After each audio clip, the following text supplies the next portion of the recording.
hardest part about 8 ball is ending the game. The beginning of 8 ball is simple, you have a million different options. But as you get closer to the 8 ball, the options start getting very limited. And when you get down to the key ball, if you don't stay in line the whole run out, that's the big pressure, because now you only have 1 ball to get on the key ball. You're out of options and you have to do it right in order to get on the 8, and if you don't, you're going to lose. The hardest part about 9 ball is just getting started. Breaking and having a shot on a 1 and a decent shot and a good break to where nothing is tied up is an art. I mean, that's the hardest part of the game.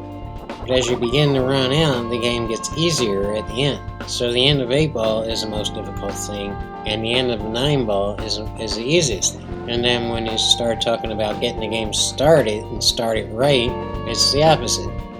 8 ball is simple, and 9 ball is the most difficult part of the game. If you can get through the 3 ball in 9 ball and get right on the 4, you should be out. So in this video, we're going to be playing 9 ball, and I'm going to give you a couple of examples of why getting started in 9 ball can be so difficult, even for a good player, because they can screw themselves if they don't think it through. So let's focus in on getting started on this game, and we're going to cut away to a graphic and show you why getting started in 9 ball can be so difficult, and you can be your own worst enemy. Alright, here's the 1, here's the 2, here's the 3, and here's the 4, and let's just focus for now on those 4 balls. There's basically 3 different ways to shoot this 1 ball to get on the 2 ball. And first we'll look at this, and then we'll look at this, and then we'll look at this. Which way would you choose to shoot the 1? And now we're going to cut back to the actual game, and I'm going to show you what I did, and then we're going to come back and I'm going to show you why the other 2 ways are wrong.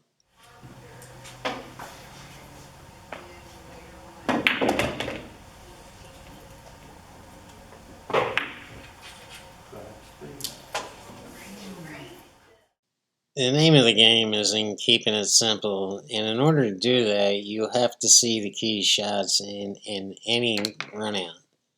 And in this rack, there's maybe 2, maybe 3. But the first one you're facing with is getting as straight as you can on the 2 in order to get to this side of the 3, to roll up on the 4, easily get on the 5, in order to get on the right side of the 6, and from there it's just going down table, shooting the 8 in the side, and easily getting on the 9. So as we go back to the game, watch me pay strict attention to getting right on the 3, and the 4 and 5 are easy, and the big issue there is getting on the right side of the 6 to get down table on the 7, and from there it's just gravy.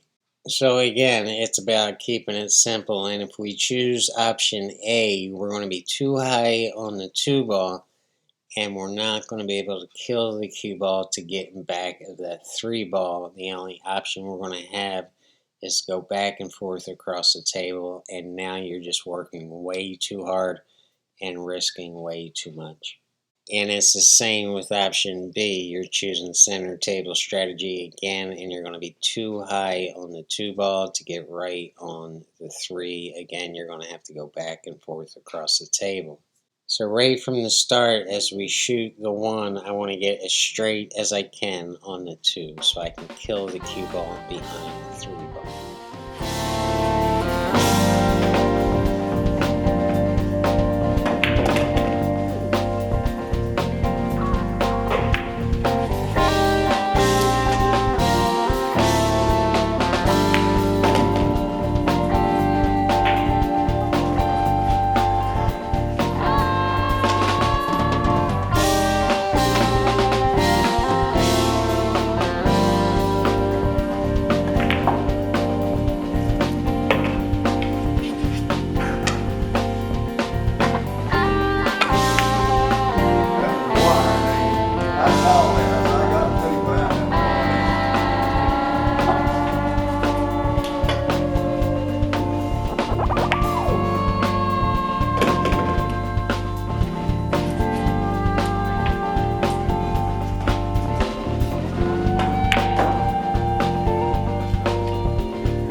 You want to look at another one? Yeah, let's go ahead and roll it. As we look at this table for a second, we can see the 6 ball went on the break, and there's actually a lot you can do with this just to get started. But let's go ahead and cut away to a graphic so we can see exactly what's going on here. I see the pattern that different levels of players would play, and so let's just go ahead and what would you do on this 1 ball? Would you choose pattern A? Or would you choose pattern B? Or would you choose pattern C? So let's go ahead and watch the first shot of the game and see what I did here.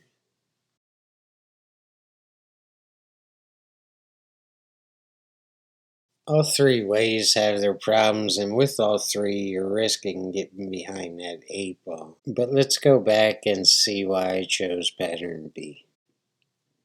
So here's what we have, and let's look at example A and why I decided not to shoot this, although I am a good draw player. I wouldn't recommend shooting this and stun drawing it actually, because if you don't know the table and the table's a little bit more slick than you think it is, or even more dirty than you think it is, if you draw this shot off the 1, it's really apt to get away from you, and if it touches that right hand side rail, it's really you're about to get stuck behind the 8 ball. But there's more reasons than just that. Normally I would play this shot. But number one, I don't want to mislead anybody watching this video. And number two, I don't want this position on the 2 ball. And there's good reasons for that. And those reasons come up in example C. So let's move on to C and see why I don't want this position. If you really take a good look at this scenario, this is a tougher cut on the 2 ball than you might think it is. And this would be the right position if you're trying to shoot the 3 ball in the side, and that's not what I'm trying to do. And the reason I'm not trying to do that is that you're very apt to go too long on this 3 ball, which is going to make it very difficult to get on that 4 ball. Now, if you want to try that and that's your style of game, I'm not going to knock it, but it's just not my style of game. I'd rather play it a little bit more safe, and I see it more safe as shooting for center table on the 1 and going 2 rails on the 2 back to center, not quite center table, on the 3, and using this part of this empty rail here to get right on the 4 ball.